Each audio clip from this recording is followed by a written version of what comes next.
Justin Trudeau has finally admitted defeat when it comes to Roxham Road. It only took him 4 or 5 years to do so, and it only took a global pandemic to make it happen. But Justin Trudeau has finally decided that Roxham Road needs to be closed. He's reached an agreement with the feds in the United States to send any illegal aliens across the border back to where they came from. Watch this. Today, Canada and the United States are announcing a reciprocal arrangement where we will now be returning irregular migrants who attempt to cross anywhere at the Canada-US border. Now, Rebel News has been on this beat for years. We're the only outlet that has been on the ground critically covering what is going on, showing Canadians exactly who is coming into this country and why they're coming into this country. Now, we've been covering it from Roxham Road all the way to Parliament Hill when I spoke with MPs just last week, asking them if we should be quarantining them. Now, keep in mind, this was before any borders were closed at all. Listen to what Bob Benson had to say. Well, I think that the thing we have to be concerned about is we don't know where they're coming from, who they've been in contact with. So what I would do is on just a precautionary basis, I personally think we should quarantine them. How do we know who they've been in contact with? I mean, there's a lot of cities being locked down right now. I see Governor Cuomo in New York is locking down a city this afternoon. Maybe they came from there. I mean, did they come? How do we know? So in the best interests of Canadians, in the short term, we have to be safe and we have to secure our borders. And I would be in favor of quarantining them until we know where they came from. As soon as we knew where they had been and they were safe, I mean, I would let them out of the quarantine. I would make sure it's as short as possible, but I think we need to keep Canadians safe. Now, he was the only MP that actually called for the quarantine of these illegal aliens. Well, it turns out that was only the beginning.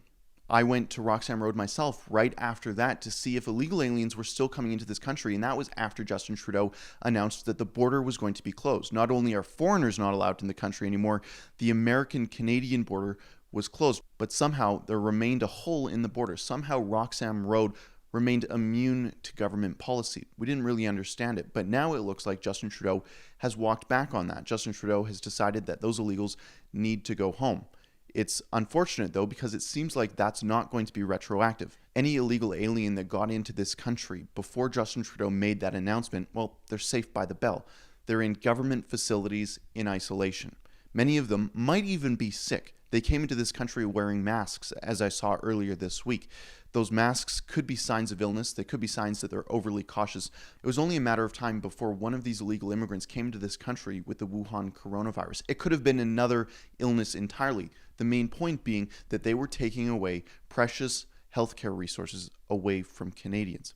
Healthcare is a scarce resource, and those illegal immigrants are still going to be taking up beds from Canadians. They're going to be taking up border services agencies. They're taking up government time that can't be wasted on distractions.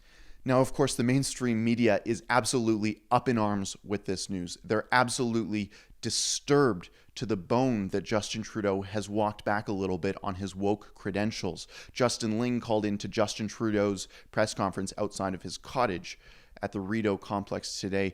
Listen to what Justin Ling had to say to Justin Trudeau. Hi, Prime Minister. There is concerns that prison and detention facilities are particularly risky vectors for transmitting COVID-19. Some states and other countries have done things to reduce the prison population. Is Canada considering that? And secondarily, yesterday your plan was to detain migrants crossing into Canada in federal facilities. Now you're planning to send them back to the U.S., where they may be interned in ICE detention facilities and potentially even deported back to South America. Is that wise? First of all, on Corrections Canada, I can assure you that the Minister of Public Safety is engaged with the head of Corrections Canada to take measures to keep our incarcerated population safe. That is something that we are looking at very carefully, and we understand the heightened risks in those institutions.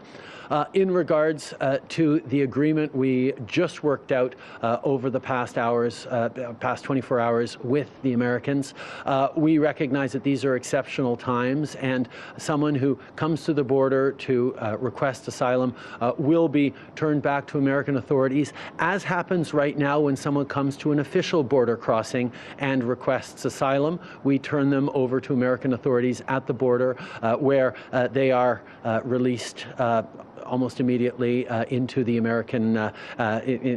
into the United States. They are, for the most part, people who are legally in the United States, and that is something we are confident about. We also have ensured that we are comfortable with this process as being in line with Canada's values on the treatment of refugees and vulnerable people. Now, Justin Ling is as disgraceful of a journalist as he is a Canadian. Justin Ling calling into a prime ministerial press conference when we have limited time to ask the prime minister questions during a global pandemic, to whine and cry about the fact that illegal aliens are finally being sent back to where they came from, to whine and cry about the fact that Canadians are now going to get access to the government resources that those illegals would have been taking up, that they still are taking up, because of course this doesn't appear to be something that is retroactive. Now, we're not sure if this is going to be an immediate process, if Roxham Road is now going to be immediately closed, if there's going to be a fence put up, if the RCMP are going to be standing on the border armed to protect our country. We don't know what the situation is, but Rebel News is not going to let this story rest until we know for certain that the illegal aliens are not crossing into this country through that port of entry across from Clinton County into Roxham Road. You can stay up to date with all of our coverage at closetheborder.ca. And if you want to help us out with our coverage, of course, we are the only outlet that is on the ground covering this situation. I think we made some great strides here. Now, maybe, just maybe, Rebel News' coverage on the ground at Roxham Road was enough to push the dial in the right direction. I'd like to think so. And I'd like to thank you for support, for what you've been able to help us do at Roxham Road, for your support at closetheborder.ca. We're going to continue on at this story to make sure that that border is closed for good. Go to closetheborder.ca to stay up with all of that coverage. For Rebel News, I'm Bexte. Thanks so much for tuning in here at Rebel News. Be sure to like and subscribe on YouTube, of course, but click the notification bell at the bottom of the video to stay up to date with the news as it happens. That way you'll be notified. And then after that, go to closetheborder.ca. Just type it into your browser so that you can check out all of our coverage when it comes to Roxham Road.